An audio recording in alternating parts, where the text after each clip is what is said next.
I'm joined by the team of upcoming movie Ajmer 92, which is based on the horrific cases of serial rapes of young women in Ajmer from 1992. Pushpendra, Sumit, and Karan, the maker and the actors of the movie, are joining us. Pushpendra, let me begin by asking you. There's been a series of movies in India on topics that were otherwise not spoken of. But there is also an accusation coming in that, filmmakers and directors are picking certain controversial topics which focus on one community, as in this case would be the allegation against you as well. So let me just begin by settling that issue. Why did you choose this topic?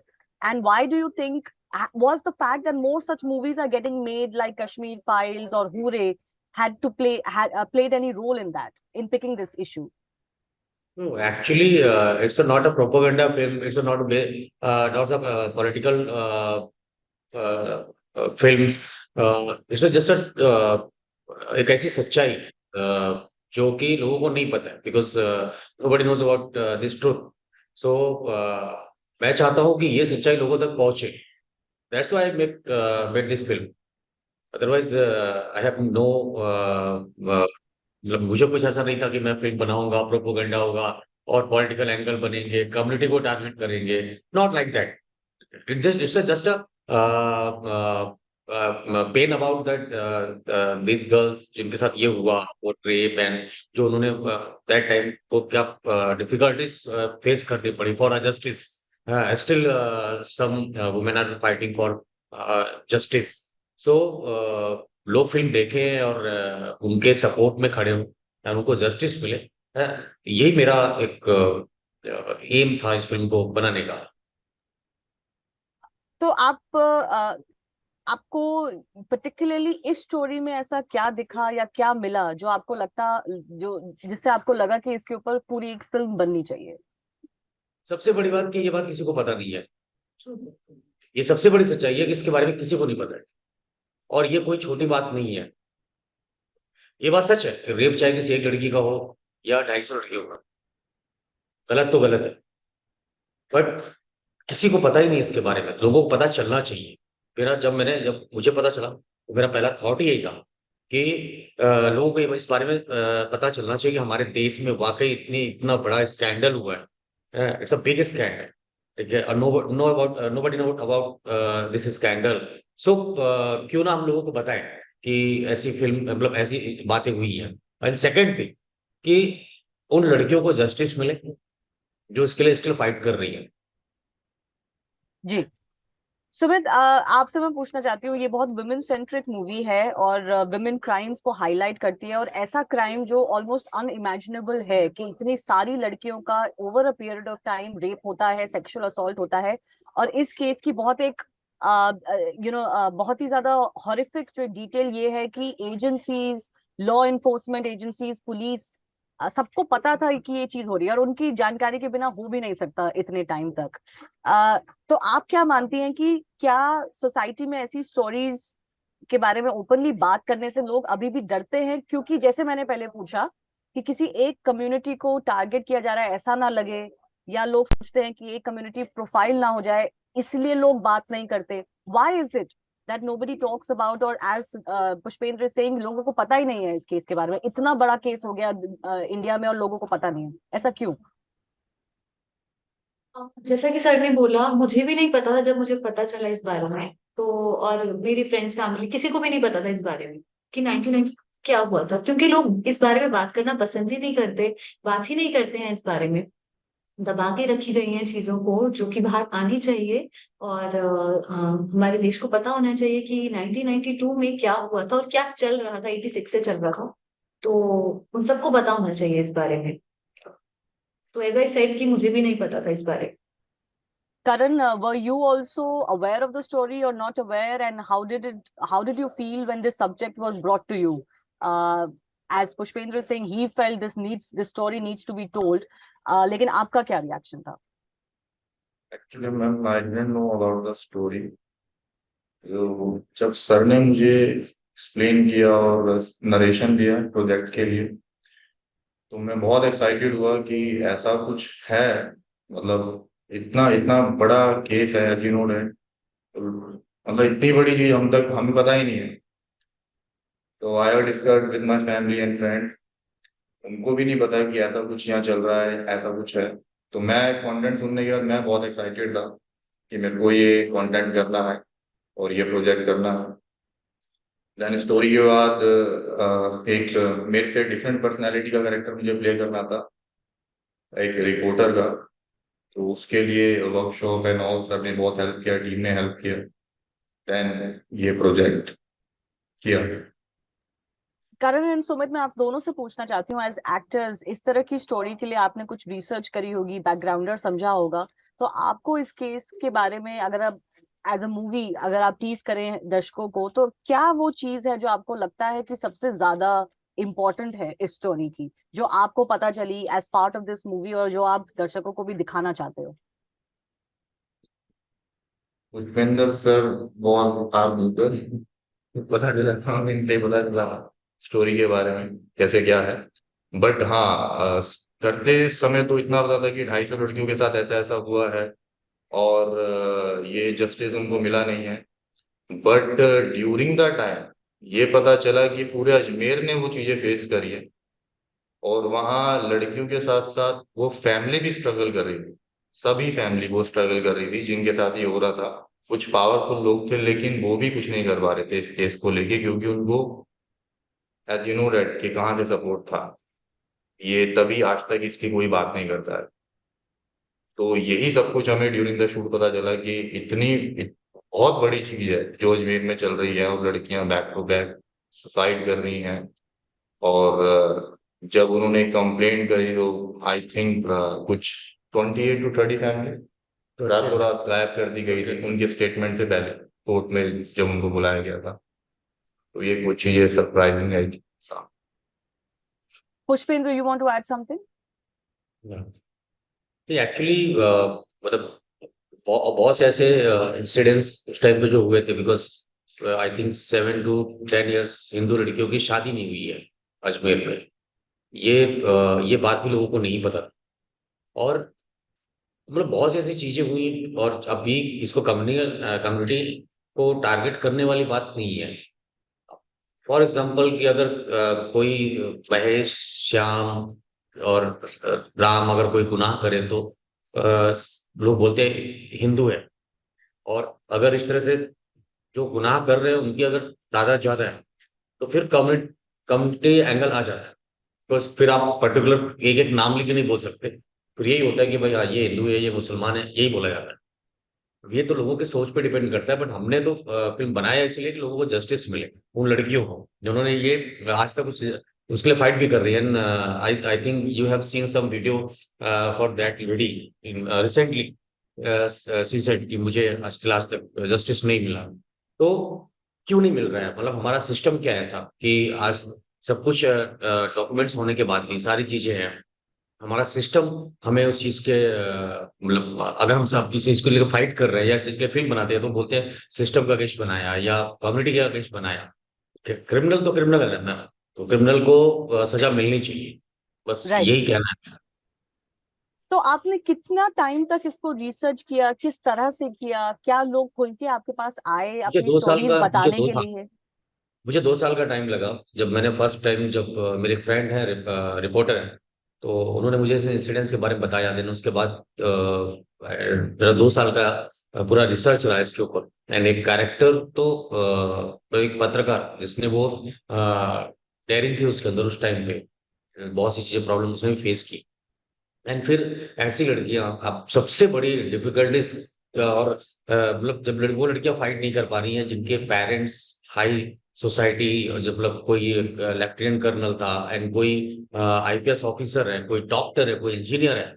अभी आप समझो ऐसी family की लड़कियां fight नहीं कर पा रही, तो फिर एक नॉर्मल फैमिली की लड़कियां कहाँ जाके फाइट करें? तो वो दैट टाइम वो कितने पावरफुल रहे होंगे वो लोग जिन्होंने ये किया। तो ये सब चीजों को पूरा रिसर्च करके और बहुत ही ध्यान में रखा गया है कि फिल्म को कोई भी कम्युनिटी एंगल ना दिया जाए, okay. Because it's a based on justice, pain, and जो लड़कियों ने उस टाइम पे प्रॉब्लम्स फेस किए उस पे, ना कि कोई political angle. Sumit, would you like to share, आप क्या कैरेक्टर प्ले कर रहे हो और उस कैरेक्टर को प्ले करने में आपका कैसा एक्सपीरियंस रहा? आई वांट टू से वन थिंग कि पावर सिस्टम ठीक है। मैंने पर्सनली क्या फील किया वो किरदार निभाते वक्त कि जिन लड़कियों का रेप हुआ था वो actually they were not living, they were suffocating. कुछ सफोकेट होके सुसाइड कर लिया, कुछ जी रही थी, लेकिन आज भी वो तो ट्रॉमा है ना उनके दिमाग में।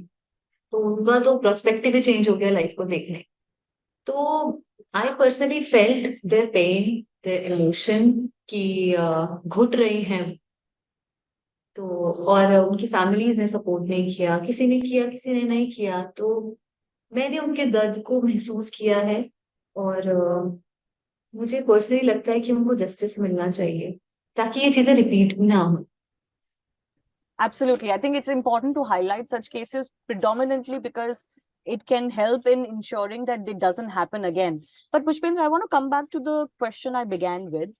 Uh, was it hard for you to make this movie because of the subject? क्या आपको difficulty face करनी पड़ी? क्या लोगों ने आपको ये भी recommend किया कि मत बनाइए? या because आजकल ऐसी movies बनने लगी हैं उसकी वजह से आपको लगता है कि your subject was also accepted without any problems? किसी ने कोई मना नहीं किया?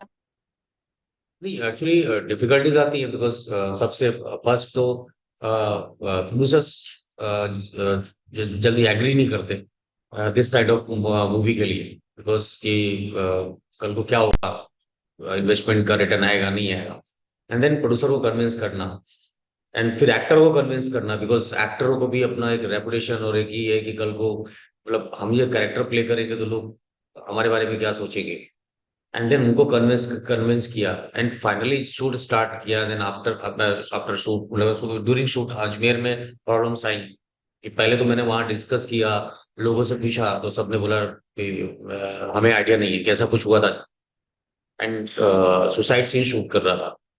तो उस टाइम पे पूरा अजमेर में वो हो गया कि ये अजमेर कांड पे फिल्म बन रही, एंड देन उस टाइम पे प्रशासन सपोर्ट नहीं किया, परमिशन कैंसिल कर दी गई। कुछ लोगों का कहना था कि भाई किसी को आप हीरो नहीं बनाओगे, जो एक्चुअल घटना है वही दिखाओगे। कुछ लोगों का ये फिल्म बननी नहीं चाहिए, एंड बहुत सारी डिफिकल्टीज आई ड्यूरिंग शूट भी, एंड देन फाइनली फिर I have shot in MP Chanderi, ठीक है, होल फिल्म। एंड उसके बाद भी लोगों को ये था कि ये फिल्म लोग पसंद नहीं करेंगे। तो मैंने बोला कि कोई बात नहीं, मैं अपनी बात लोगों तक रखूंगा इस फिल्म के जरिए, और लोग फिल्म को देखें, बाकी उनके ऊपर डिपेंड करता है पसंद करना ना करना। एंड एक चीज आपको और बताऊंगा कि ये फिल्म एक्चुअली मतलब मैंने स्टार्ट जब किया था before Kashmir file and before Kerala story, true. That time तो ये कोई फिल्मों का नाम और कुछ भी जिक्र भी नहीं था, कोई डिस्कशन भी किसी के जुबान पे नहीं था कि ऐसी कोई फिल्म है। तो मैंने इसको रिटर्न और मतलब डायरेक्ट किया था, उस फिल्म को मैंने शूट किया। बाद में प्रोपोगंडा फिल्में आने लगी, लोग कम्युनिटी एंगल देने लगे, ये सब करने लगे। फिर उसके बाद मेरी फिल्म को और डिफिकल्टीज आने लगी कंप्लीट करने, बिकॉज सबको लगने लगा कि नहीं इस तरह से। बट मेरा तो थॉट ही शुरू से यही था कि मुझे सिर्फ जस्टिस और लड़कियों के पेन के लिए ही करना है, और लोग अगेन ये गलती ना करें। और आज भी होता होगा, सिर्फ मेट्रो सिटीज को अगर हम छोड़ दें इंडिया में, तो आज भी हमारी फैमिली के थॉट्स वही है। चाहे आप गांव में चले जाओ, विलेज एरिया में, आप किसी या छोटे टाउन में या सिटी में चले जाओ, आज भी अगर लड़की के साथ गलत होता है तो फैमिली पहले उसको चुप कराती है, किसी को बोलना मत, किसी को बताना मत कि तुम्हारे साथ ऐसा हुआ। तो एटलीस्ट Right. ये फिल्म देख के लोगों के अंदर हिम्मत तो है, वो अपनी मतलब वो अपनी लड़कियों का सपोर्ट करे, ताकि उनके जी साथ तो उन लड़कियों में भी हिम्मत रहे, और फैमिली साथ खड़ी रहेगी तो लड़कियों को डर नहीं रहेगा, तो वो मतलब फाइट कर सकती है इस चीज के लिए। जी। करण, आपसे भी मैं पूछना चाहती हूँ, क्या आपको कोई डर है, जैसे पुष्पेंद्र कह रहे हैं कि एक्टर्स को भी डर होता है ऐसे रोल प्ले करने में, ऐसी स्टोरीज का हिस्सा बनने में, कहीं आप टाइप कास्ट ना हो जाएं, या कोई ये ना सोचे कि you are in line of one of these movies जो एक एजेंडा के साथ बन रही हैं? तो क्या आपको भी कुछ डर था ऐसा? यस मैम, अभी भी है। क्योंकि मैंने तो एज एन एक्टर उस मूवी में काम किया है, और सोच हमेशा से क्लियर रही थी कि मैं एज एन एक्टर एक मूवी पे काम कर रहा हूँ। और जब भी पुष्पेंद्र दत्त से बात हुई है तो प्रोपोगंडा और रिलीजन को लेके हमने कुछ ऐसा सोचा नहीं। बट क्या होता है कि जब इसका पोस्टर आया तो भी लोग बोल ही रहे थे इसके खिलाफ ना, बहुत से लोग थे कि आनी नहीं चाहिए और ऐसा हो रहा था। तो वो अभी भी है। बाद में भी यही है कि कुछ डायलॉग्स ऐसे होते हैं अगर उसको समझो तो वो कुछ भी नहीं है, कुछ भी इन द सेंस वो किसी को हर्ट नहीं कर रहे हैं, वो मूवी से रिलेटेड है।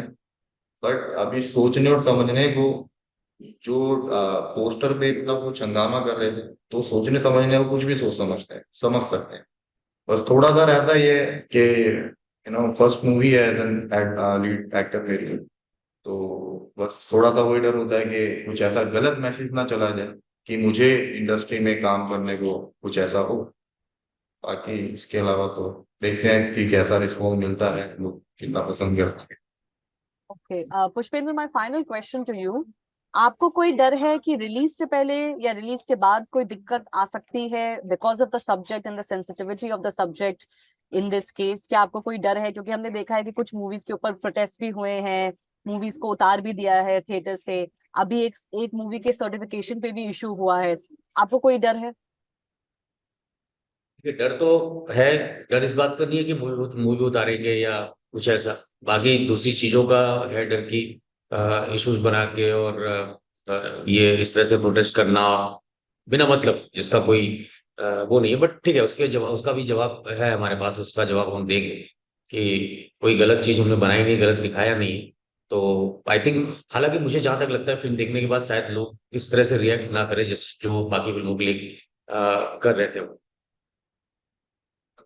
It's interesting, and why I'm asking you these questions is but because if you look at Kashmir Files, Kerala Files, they were based on real life events too, but there was still opposition, maybe because of the subject or because of the way it was portrayed. So you never know. Ajmer, of course, is a chronicled part of our history. It's a case that has been widely reported.